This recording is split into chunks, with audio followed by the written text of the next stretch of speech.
जय माँ इंद्राक्षी। इंद्राक्षी धाम में दर्शकों आप सभी का हम हार्दिक स्वागत करते हैं। आज के दिन जिन जातकों का जन्म दिवस है, मैरिज एनिवर्सरी, उन सभी को हमारी तरफ से बहुत बहुत शुभकामनाएं। आज हम बात करने वाले हैं कि सदैव शुभ कर्म पूर्व दिशा की तरफ ही मुख करके करने चाहिए। क्यों? सारी चर्चा इस अंक में सुनने को मिलने वाली है। आइए पहले आज का हम पंचांग देख लें। 4 मार्च सन 2022, दिन शुक्रवार, फाल्गुन मास, शुक्ल पक्ष, संवत 2078। तिथि द्वितीया, आज फुलेरा दूज भी है। नक्षत्र उत्तरा फाल्गुनी। राहु काल 10:30 से 12, दिशा शूल पश्चिम दिशा। शुभ कर्म, आपकी सबसे पहला कर्म आपकी भक्ति से प्रारंभ होता है। हम अपने घर में जो मंदिर बनाते हैं, पूजा पाठ करते हैं, अपना मुख पूर्व दिशा की तरफ, चढ़ते सूर्य की तरफ रखें।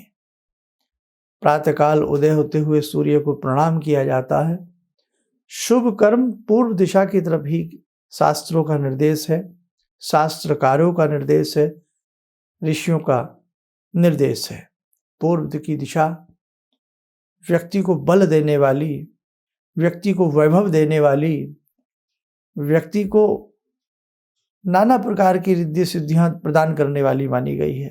प्रातःकाल जब सूर्य उदय होते हैं, चहुं ओर प्रकाश छा जाता है, हम उदय होते हुए सूर्य को प्रणाम करते हैं, एक लोटा जल भर करके देते हैं।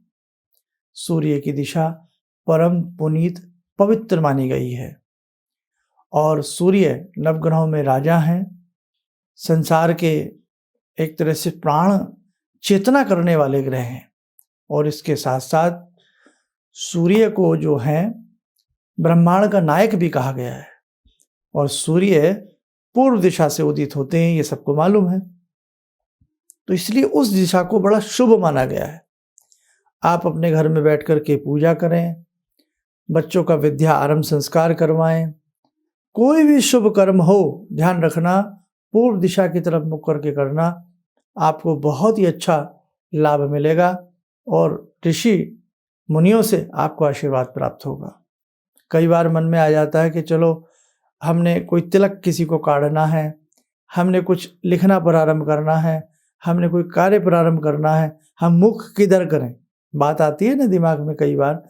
तो शुभ कर्म करना पूर्व दिशा की तरफ मुख कर लीजिए, सारे भय दूर हो जाएंगे। अगर कहीं कोई त्रुटि रह भी जाती है तो वो त्रुटि जो है दूर मानी जाती है। कई बार हम भैया के मस्तक पर तिलक लगाते हैं, है ना। कई बार हम किसी को शगन देते हैं, कई बार हम शुभ का कोई दान देते हैं, कोई भी कर्म करते हैं, यज्ञ करते हैं, है ना। तो हमेशा पूर्व दिशा की तरफ मुख करके करना, ये ध्यान रखना। तो बस आज का ये छोटा सा ही मुझे आपको समझाना था। पूर्व की दिशा बहुत सुंदर दिशा होती है।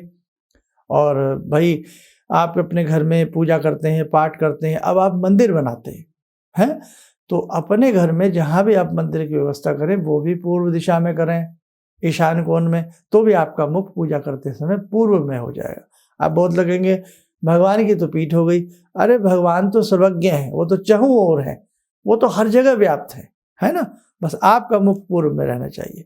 आप अपने घर में वास्तु के हिसाब से किचन बनाते हैं, तो किचन में भी ये ध्यान रखा जाना चाहिए कि जहाँ आप चूल्हा गैस स्टोव रखते हैं तो वो भी पूर्व दिशा की तरफ हो।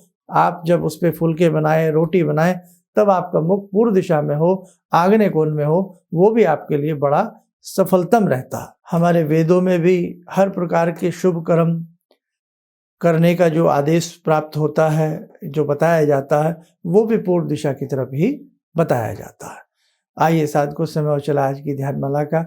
आज की ध्यानमाला में हम जुड़ते हैं भगवान श्री राम से। ओम रामो राजमणि सदा विजयते, रामं रमे संभजे, रामेण विहता निशाचर चमू, रामाय तस्मै नमः। रामानास्ति परायणं परतरं, रामस्य दासोऽम्यहम्। रामे चित्तलया सदा भवतु मे, भो राम मामुद्धर। राम रामेति रामेति रमे रामे मनोरमे सहस्रनाम तत्तुल्यं राम नाम वरानने।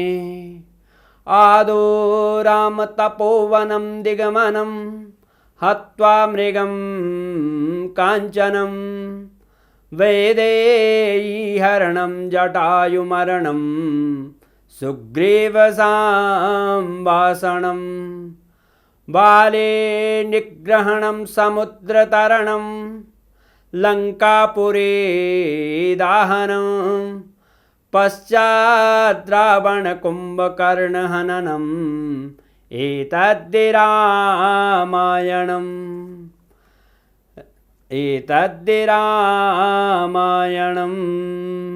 कवच बना ले, ध्यान करें भगवान श्री राम जी का शुभ आशीष हम सब के ऊपर बरस रहा है।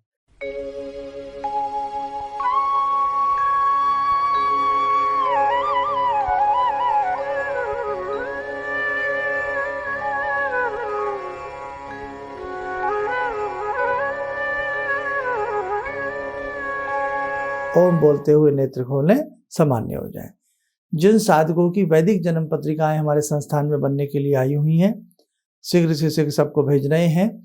और हमारे ऐसे बहुत साधक हैं जो विदेशों में रहते हैं और हमसे किसी भी प्रकार का परामर्श लेना चाहते हैं, तो उस सब के लिए आप अपनी कॉल अपॉइंटमेंट फिक्स हमारे साथ करा सकते हैं। और हमने कहा था कि किसी विशेष कार्य से आप सबको हम जोड़ना चाहते हैं, चाहे आप देश विदेश कहीं भी रहते हैं, तो बहुत शीघ्र हम उस चीज़ की घोषणा करने वाले हैं। बस आप तैयार रहें, हम तैयार रहें, भगवती का आशीर्वाद रहे, कुछ ना कुछ मिल करके बहुत अच्छा विश्व के लिए करना चाहते हैं। आप सब स्वस्थ रहें, सुखी रहें। इन्हीं शुभकामनाओं के साथ हम अपनी वाणी को विराम देते हैं। जय जय अम्बे। जिंदगी के इस प्रवाह में तमाम लोग डिप्रेशन के इस हालात से गुजर रहे हैं। सफलता असफलता अपनी जगह की बात है, लेकिन पता नहीं कितने सारे लोगों को इन्होंने डिप्रेशन से उबारा है, नया मोटिवेशन दिया है काम का। इनका जो एक अनुभव था कि एक मेरी बातें इनसे लगातार कभी कभार हो जाया करती हैं। एक दिन मेरी बात हो रही थी, अचानक इन्होंने प्रश्न किया कि क्या आपके यहाँ कौवे आ रहे हैं। मैं बहुत तेज चौंका। करीब 4-5 दिनों से कौओं का झुंड मेरे घर पे मंडरा था। तो मैं यही सोचने परेशान था, ये शुभ है अशुभ है, क्या चीज़ है। तो मैंने प्रश्न किया कि क्या मैंने आपको बताया कि मेरे घर में कौवे आ रहे हैं। कहने नहीं, मुझको दिखाई पड़ रहा है। तो कुछ तो अलौकिक है इनमें। दूसरा क्या, जो इनका उद्देश्य है, जब महाकुंभ में आए थे, मेरी इनसे वार्ता हुई, तो मैंने इनका उद्देश्य जानना चाहा कि किस उद्देश्य के लिए आप काम कर रहे हैं। तो जो उद्देश्य उन्होंने मुझको बताया, मैं मन से इनके उद्देश्य के साथ जुड़ गया। इनके साथ तो जुड़ा था ही, अब इनके उद्देश्य के साथ भी हूँ मैं। किसी भी समस्या के समाधान के लिए मिले प्रसिद्ध हस्तरेखा एवं वास्तु विशेषज्ञ प्रोफेसर धर्मेंद्र शर्मा जी से। नोट: शिविर में भाग लेने हेतु एवं व्यक्तिगत रूप से मिलने के लिए कॉल करने का समय सुबह 10 बजे से शाम 6 बजे तक। हमारे विभिन्न ज्ञानवर्धक कार्यक्रम देखने के लिए आप हमें अभी सब्सक्राइब करें, बेल आइकन को प्रेस करें ताकि आप देख सकें हमारा कार्यक्रम सबसे पहले। और अधिक जानकारी के लिए फेसबुक पेज को लाइक करना न भूलें।